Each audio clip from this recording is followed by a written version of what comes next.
Thank you. It's my first time in Mississippi. I gotta say, this place is beautiful. They could not have picked a better place to host the debates. And they could not have picked a more beautiful crowd to be out here exercising your rights as Americans. Everything that our founders fought and died for right here. If you don't use it, it doesn't mean anything. But to see it on display like this makes me feel like it's beautiful to be American today. Now, I served in the Marine Corps for 6 years, and when I joined the Marine Corps, I swore an oath to support and defend the Constitution of the United States of America against all enemies, foreign and domestic. But some of us found out the hard way, thanks to a few neocon chicken hawk draft dodgers, that the greatest enemies of the Constitution are not to be found in the sands of some far-off land, but rather right here at home. Yeah. And that is why I take it upon myself to continue to honor that oath and serve my country as a member of Iraq Veterans Against the War, Veterans for Peace, and the Campaign for Liberty.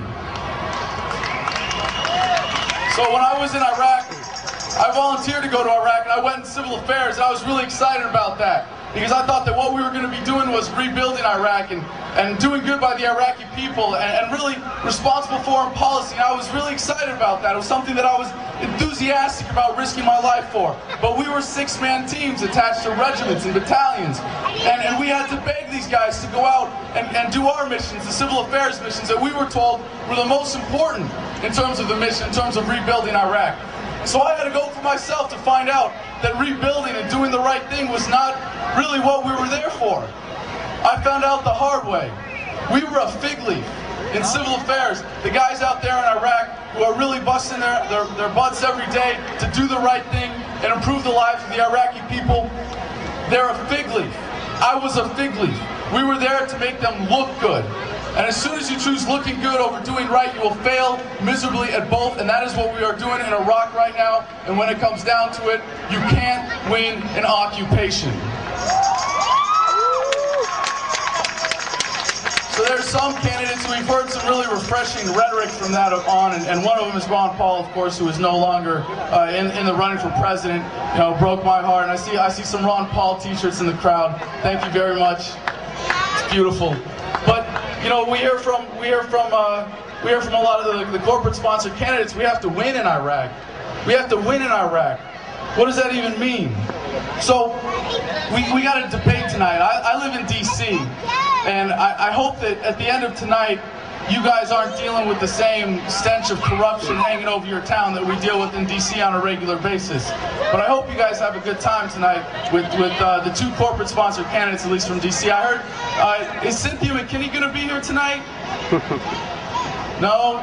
There's no representative from the Green Party in the debate tonight? All right. Chuck Baldwin, Constitution Party. Is Chuck Baldwin going to be here tonight? No? We don't have Chuck Baldwin in the debate? How about Bob Barr, Libertarian for President? No, he's not going to be here. That guy will debate anybody. We don't have Bob Barr here? How about Ralph Nader? Is Ralph Nader in the debate tonight? No? That guy's been running for president his whole life. Can't we get him in one debate? Seriously, how many times has Ralph Nader run for president? Did I hear 8? Is it really that many? Anyways, as long as I've been involved, there's always been Ralph Nader on the ballot.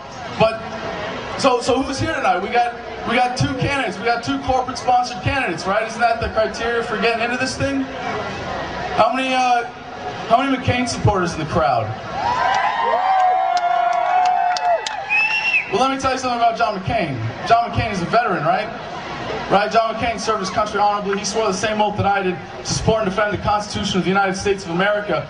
And he makes himself out to be a veteran who really cares about veterans issues. He puts himself forward as a veteran, and he's running as a veteran and a former POW. You almost never hear him talk about anything else.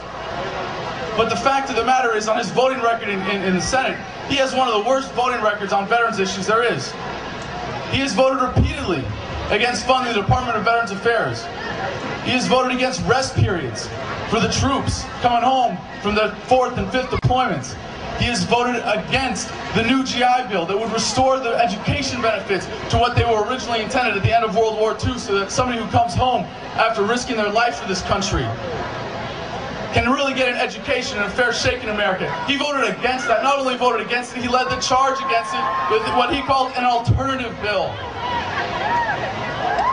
That was actually a retention benefit for active duty troops. Not that that's a bad thing whatsoever, but people like John McCain who want to see this occupation continue and definitely have it in their best interest to make it look like being a veteran sucks in America today, because they want to increase the dependency on the military, which is why they're resorting and why McCain is supporting illegal tactics like stop loss and involuntary extension that have now affected over 100,000 troops. You think that means supporting the troops, dishonoring their contracts and keeping them on for their 5th and 6th tours now? I don't think so. So how many Obama supporters are there here? Obama for change, right? Obama to end the war, right? Well, I have some bad news about Obama too. We all know that he's a corporate-sponsored candidate just like McCain. We know that he's beholden to Wall Street. We know that he's supporting the bailouts. $700 billion about to hit the American economy in the form of an inflation tax, the most regressive tax there is, affecting America's poor and working class.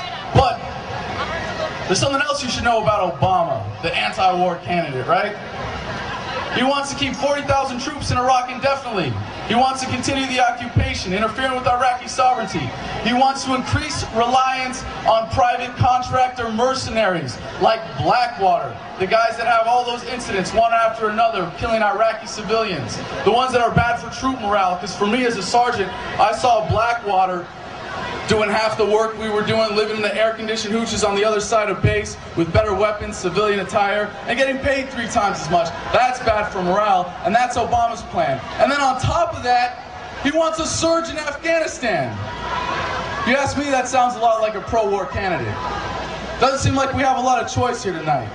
That's why I'm so concerned for the beautiful state of Mississippi now suffering from the stench of corruption that we have to deal with in Washington, D.C. every day.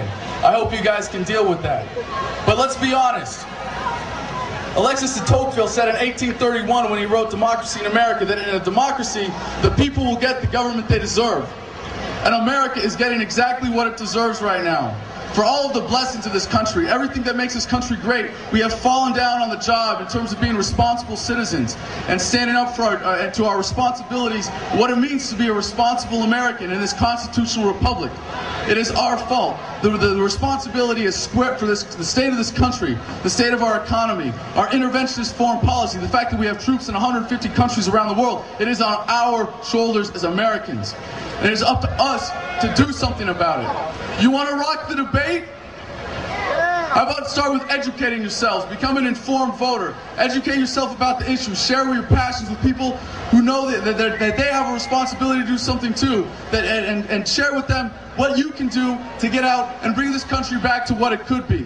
But you want to really rock the debate? You want to rock this debate? Educate yourselves, look at the other candidates, examine your principles, examine what it means to be an American. Learn that there are principled candidates out there. Chuck Baldwin, Constitution Party. Ralph Nader, Independent. Bob Barr, Libertarian. Cynthia McKinney, Green Party.